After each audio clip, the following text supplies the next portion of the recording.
Бәріңізге сәлем достар, сіздермен бірге Айерке. Мен қазір сіздерге пятница күні, яғни 11 июль күні берілген позицияға разбор жасап беретін боламын. Бұл позиция бізде 300 пипс движение берген болатын, яғни $30 қозғалыс.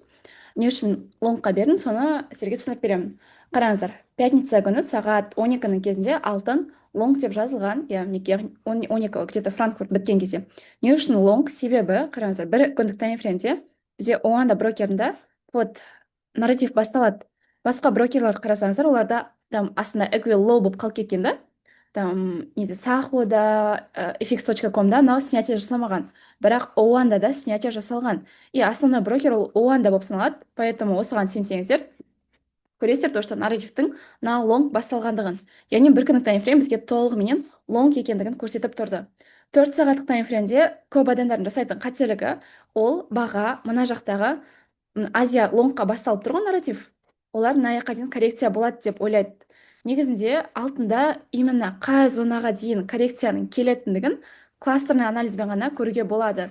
А так былайынша без кластерный анализа сен көре алмайсың, типа қай жерге дейін коррекцияның нақты келетіндігін. Мысалға көбісі ойлайды, типа Азия нарратив басталған кезде ол мына имбалансқа, ана ордер блокқа дейін коррекция болып келіп, одан кейін барып лонг кетеді деп ойлайды.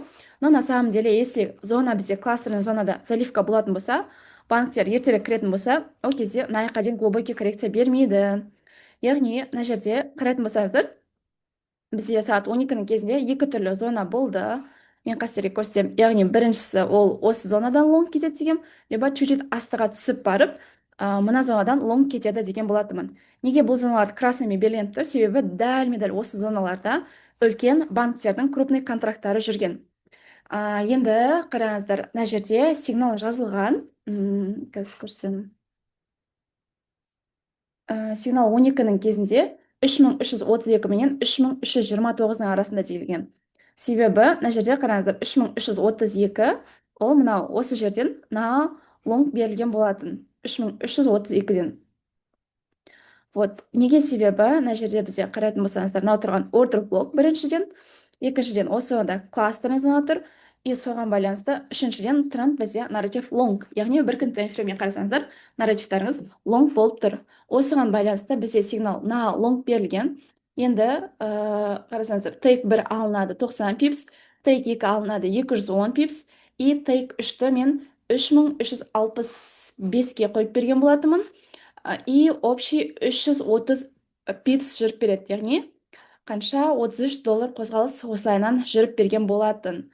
Мына жерде бізде именно маған көмектесетін нәрсе ол кластерный анализ, яғни мен кластерный анализға қарап біле аламын, то что ол баға мына аяққа дейін уже глубже коррекция бермейді. Неге? Себебі ол мына зонадан ниже шыға алмай тұр, закрепление бере алмай тұр, зонадан қайта-қайта өтеді, яғни зона ұстап тұрғандығын көрсетеді. Сол себепті ол мына ордер блок, мына жақта қалып кеткен имбалансқа дейін бармайды. И осы жерден уже на лонг кете береді.